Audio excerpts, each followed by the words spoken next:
Hello and welcome to NB Drives. My name is Nishmanya and today's video is covering the road journey from Calcutta to Chennai. Now this is the third video in my series of road trip tips. The previous two were Bombay to Delhi and Delhi to Calcutta. If you want, you can check those videos out in the pop-up banner on the top right or in the description down below. Now, as I previously stated, I have split this entire journey into 3 days of driving.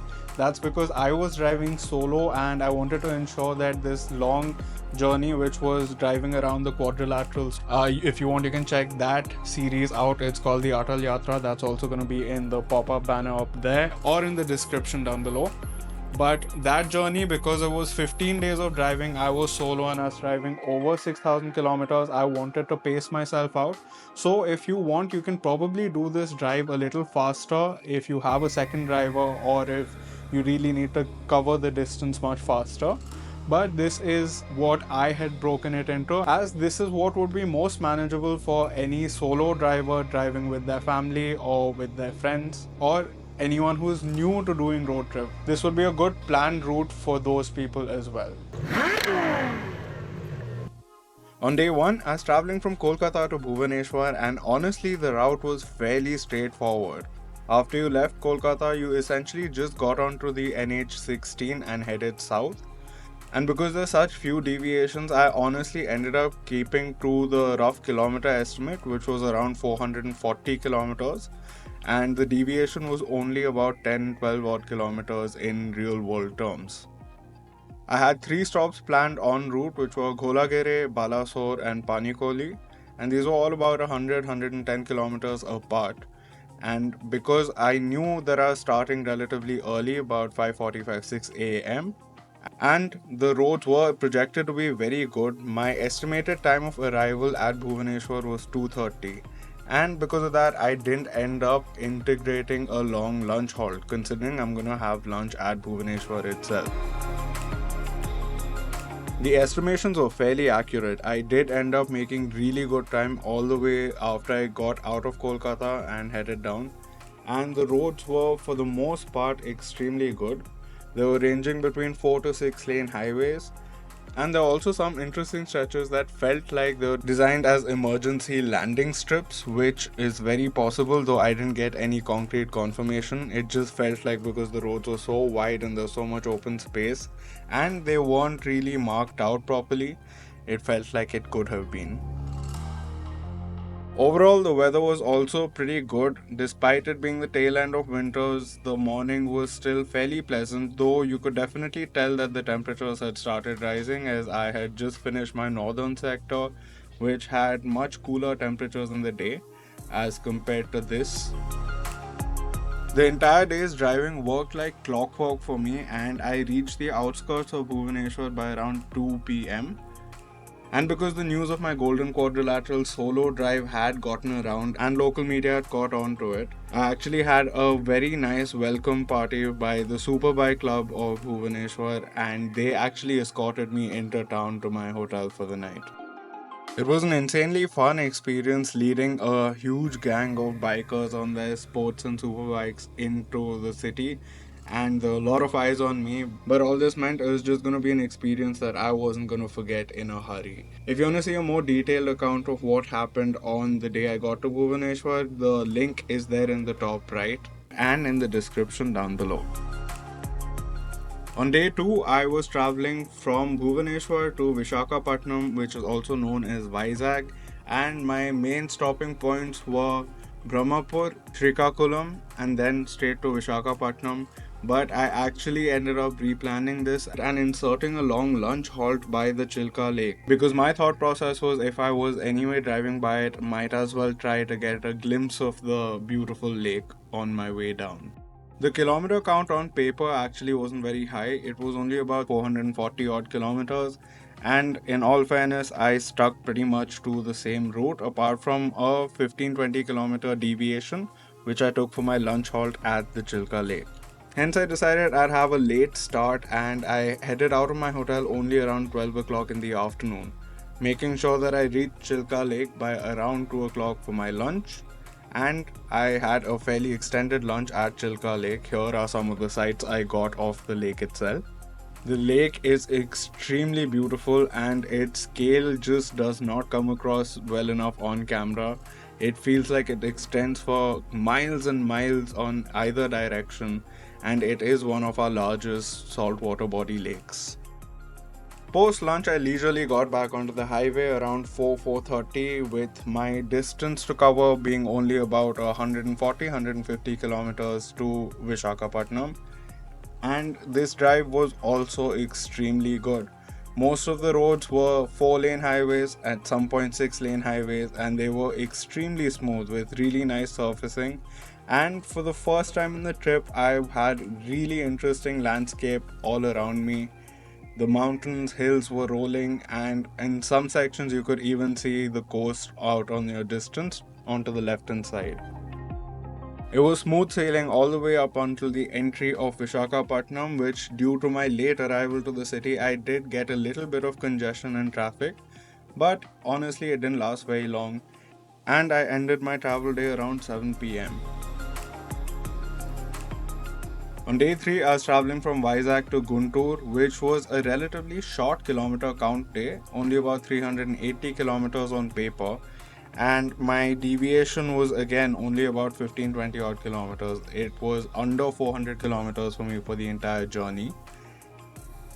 And because I was on the east coast of India, I thought I'd make the most of it and head off to the local beach in the morning to catch the sunrise. Here are some clips of the sunrise coming up at the beach, and it was a breathtaking view. I sat around and took the view in for a good 10-15 minutes before I headed off. And because of the long connection that the naval bases have with Vishakhapatnam, there's actually a decommissioned submarine positioned right on the main beach stretch of the city. So if you're ever there, do check it out. I had to have a look at it before I left. Here's a short clip of that.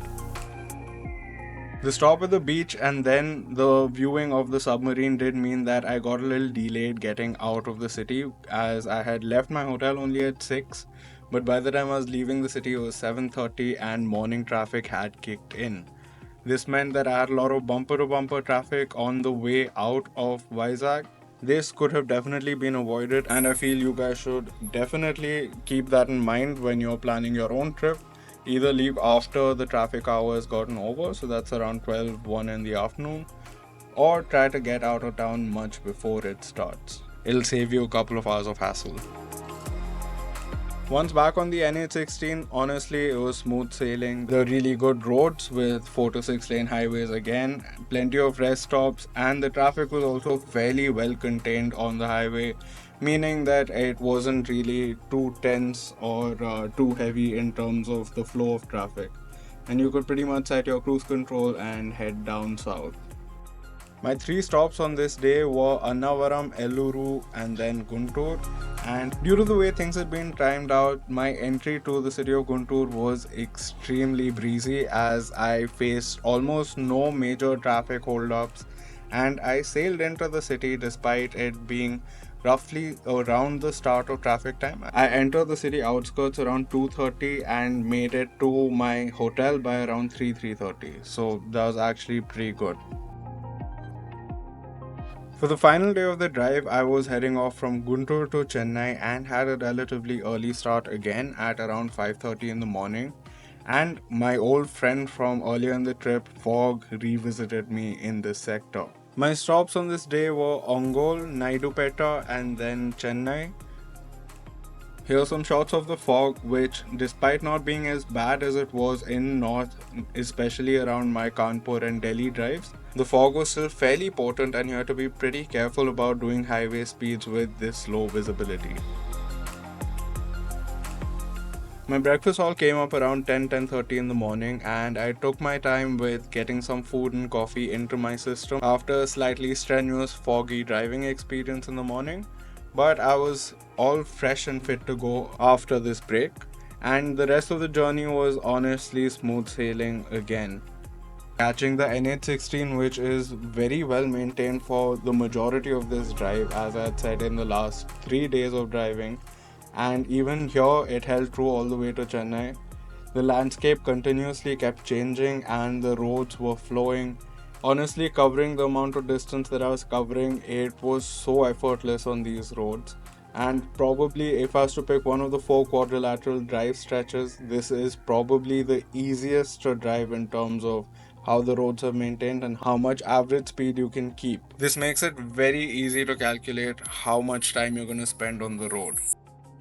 Now, initially, I had estimated to take a lunch slash brunch halt before I ended up reaching Chennai, but because of how well the roads had opened up for me and the amount of time I was saving, it just made sense for me to make the final push and go straight to Chennai instead of stopping just before for lunch. And that meant that I ended up reaching the city of Chennai around 2:30, 2:45, and I was in my hotel checked in by 3. And this was despite encountering a little bit of work traffic that was around me in the city when I entered. But honestly, it was very, very manageable, and getting to my hotel was not difficult at all, apart from some one ways that were not really updated on Google Maps. So I did end up having to reroute quite a bit. The final fourth day also had me on road for about 8.5 hours, and if you again take the longest breakfast halt out of it, I would have been driving for about 6 hours 45 minutes or around 7 hours. Now, as I always advocate, any long road journey, you should take some basic preparations and precautions. First up, you should get your car serviced properly. That is, send it to the workshop, tell them you're going on a long distance drive and that you would want your tires checked, whether the rotation needs to be done, get that done, engine oil. And if there are any other pending tasks left on your car, your service center will be able to tell you whether you should get them completed before your drive. Other basic preparations you should do is check your tire pressures before you set off, and you should get some basic equipment in place. So you check your car whether your toolkit is in the boot where it should be and whether it's completely intact, as well as your warning triangle. That would be really helpful in case you do need to stop on the side of the road. You should also get a portable tire inflator. You do get those on Amazon, and I had one for my drive. Apart from that, you should keep things like a solar torch, extra rations, and clothes in case you're stranded and have to wait a couple of hours before your roadside assistance or RSA service can get to you. Having a dash cam in today's day and age on your car is also highly advisable. I had one for my entire drive, and if you can splurge and get the wiring done, get a forward and rear facing dash cam. This is basically because our roads aren't the safest in terms of the driving conditions and traffic out there. So in case there's ever an incident, you should have something to show your point of view as well. I hope you guys enjoyed this video and found it informative. And if there's any tips and tricks that you guys can give to new road trippers, down in the comment section below, or even maybe tell us about your experience if you've driven this sector on your own and whether the road conditions have changed, improved, or if there's anything that people should know about, that'll be very helpful for this community. Also, feel free to give any road trip suggestions that you think can be done in 2-3 days to my community down below. I'm sure they'll also really appreciate it, and maybe I'll also get the time to go check it out in the future. Until next time, cheers.